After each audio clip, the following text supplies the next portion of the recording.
Hi friends, இன்றைக்கி நம்ம நல்ல சூப்பரான ஒரு பிரேக்ஃபாஸ்ட் ரெசிபி தாங்க பார்க்க போகிறோம். மினி கார கொழுக்கட்டை எப்படி செய்கிறதுன்னு பார்க்கலாங்க. வீடியோக்கு போகிறதுக்கு முன்னாடி நீங்கள் நம்ம சேனலை ஃபஸ்ட் டைம் பார்க்குறீங்கன்னா நம்ம சேனல் சுமிதா சிம்பிள் சமையலை சப்ஸ்கிரைப் பண்ணிக்கோங்க. பெல் ஐக்கான் கிளிக் பண்ணி ஆல் கொடுத்துக்கோங்க. அப்போ தான் நான் போடுற வீடியோஸ்லாம் உங்களுக்கு நோட்டிஃபிகேஷனில் வரும். வாங்க வீடியோக்குள்ளே போகலாம். நான் இன்றைக்கி கொழுக்கட்டை செய்கிறதுக்காக ஒரு கப் அளவுக்கு பச்சரிசி மாவு எடுத்திருக்கேங்க. இந்த மாவை நம்ம கொதிக்கிற தண்ணியில் போட்டு பிசைய போகிறோங்க. நான் ஒரு கப் அளவுக்கு பச்சரிசி மாவு எடுத்திருக்கேங்க. அதுக்கு 1.5 கப் அளவுக்கு தண்ணி சேர்த்துருக்கேன்.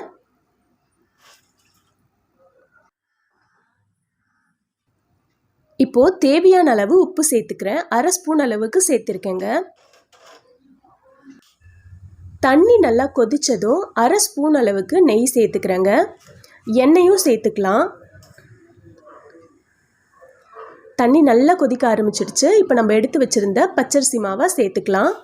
பச்சரிசி மாவு சேர்த்த உடனே ஸ்டவ்வை மீடியம் ஃப்ளேமுக்கு வச்சுட்டு மிக்ஸ் பண்ணிகிட்டே இருங்க. நல்லா மிக்ஸ் பண்ணுங்கள்.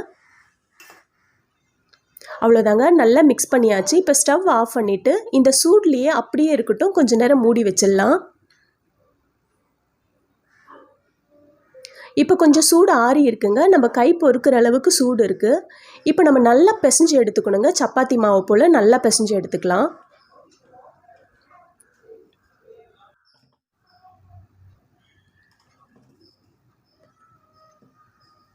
நம்ம மாவு பிசையும் போது சூடு இருக்கணுங்க. கம்ப்ளீட்டாக ஆறிடுச்சுன்னா மாவு ட்ரை ஆகிடும். சூடாக இருக்கும் போதே பிசைஞ்சு வச்சுக்கலாம்.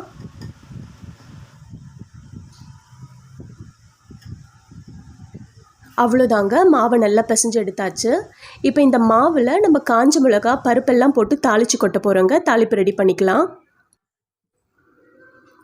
தாளிக்கிறதுக்காக நான் தாளிப்பு கரண்டியை ஸ்டவ்வில் வச்சுருக்கேன். சூடானதும் 1 ஸ்பூன் அளவுக்கு நான் நெய் சேர்த்துக்கிறேங்க.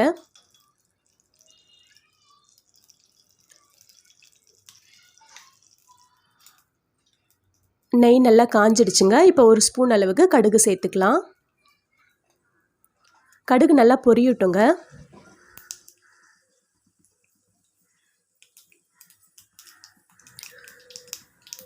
கடுகு நல்லா பொரிஞ்சிடுச்சுங்க. இப்போ நான் 3 ஸ்பூன் அளவுக்கு கடலைப்பருப்பு சேர்த்துக்கிறேன். கடலைப்பருப்பு பொன்னிறமாக வர வரைக்கும் வறுத்தெடுத்துக்கலாம்.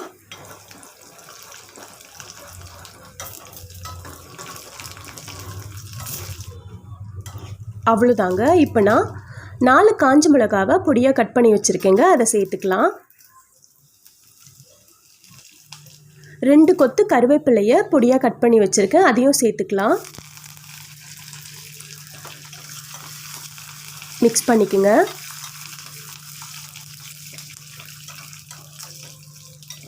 அவ்வளோதாங்க, தாளிப்பு ரெடி ஆகிடுச்சு. இந்த தாளிப்பை நம்ம அந்த மாவில் சேர்த்துக்கலாம்.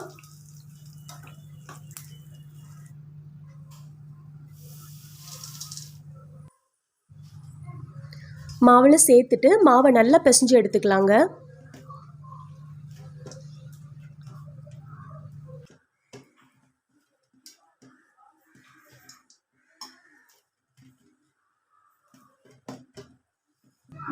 அவ்வளோதாங்க, மாவு நல்லா பிசைஞ்சு எடுத்தாச்சு. இப்போ நம்ம கொழுக்கட்டை செய்கிறதுக்காக சின்ன சின்ன உருண்டைங்களாக உருட்டி எடுத்துக்கலாங்க. பாருங்கள், இந்த சைஸில் நான் உருட்டி எடுத்திருக்கேன். சின்ன சின்ன கோலி குண்டு போல் உருட்டி எடுத்திருக்கேங்க.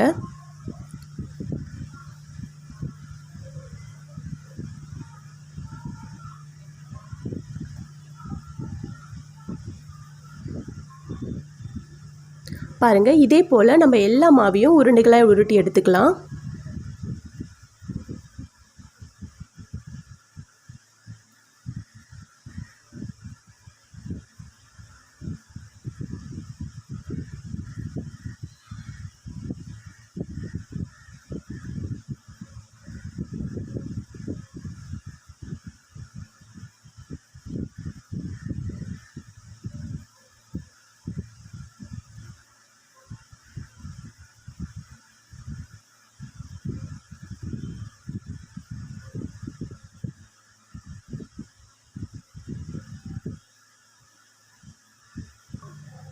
அவ்வளோதாங்க, எல்லா உருண்டைகளும் நான் உருட்டி எடுத்துட்டேன். இப்போ நம்ம இட்லி பாத்திரத்தில் வேக வச்சு எடுத்துக்கலாம். நான் இட்லி பாத்திரத்தை 1 நிமிஷத்துக்கு முன்னாடியே சூடு பண்ணி வச்சுருக்கேங்க. இட்லி தட்டில் எண்ணெயும் தடவி வச்சுருக்கேன், அதில் சேர்த்துக்கலாம்.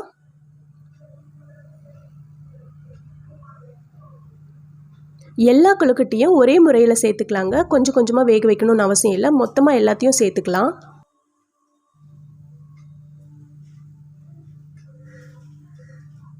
அவ்வளோதாங்க, எல்லா கொழுக்கட்டையும் சேர்த்தாச்சு. இப்போ மூடி போட்டு ஒரு 5 நிமிஷத்துக்கு ஹை ஃப்ளேமில் வேக வச்சுக்கலாம். அவ்வளோதாங்க, 5 நிமிஷம் ஆயாச்சு. கொழுக்கட்டை நல்லா வெந்திருக்குங்க. ஸ்டவ் ஆஃப் பண்ணிடலாம். அவ்வளோதாங்க, கொழுக்கட்டை ரெடி ஆயாச்சு. இப்போ இந்த கொழுக்கட்டைக்கு நம்ம காரசாரமான ஒரு தேங்காய் சட்னி அரைக்க போகிறோங்க. சட்னி அரைக்கிறதுக்காக நான் ஒரு கடாய் வச்சுருக்கேன்.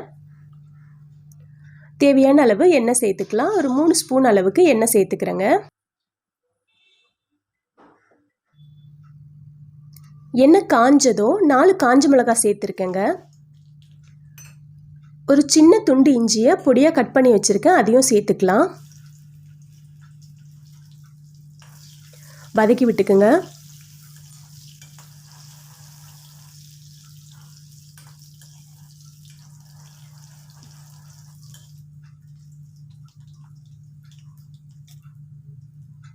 இப்போது நான் ஒரு அரை கப் அளவுக்கு தேங்காவை கட் பண்ணி வச்சுருக்கேங்க, அதையும் சேர்த்துக்கலாம். தேங்காவும் இஞ்சியும் எண்ணெயில் நல்லா வதங்கணுங்க, நல்லா வதக்கி விட்டுக்கலாம்.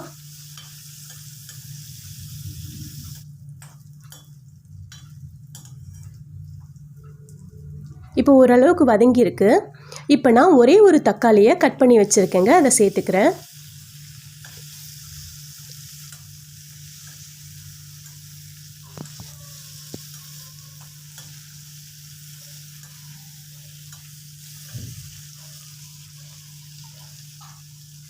சட்னிக்கு தேவையான அளவு உப்பு சேர்த்துக்கலாங்க.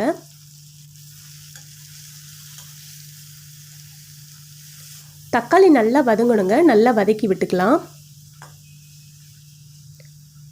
பாருங்கள், தக்காளி நல்லா வதங்கிடுச்சு. இப்போ நான் ஸ்டவ் ஆஃப் பண்ணிடுறேன்.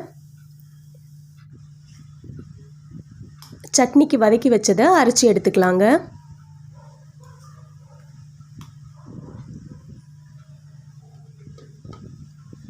நல்லா பேஸ்ட்டாக அரைச்சிட்டு வந்துடுறேன். அவ்வளோதாங்க, அரைச்சி எடுத்தாச்சு. இப்போ இதை பாத்திரத்துக்கு மாற்றிக்கலாம். இப்போ இந்த சட்னிக்கு வெறும் கடுகும் கருவேப்பிலையும் போட்டு தாளித்து எடுத்துருக்கேங்க.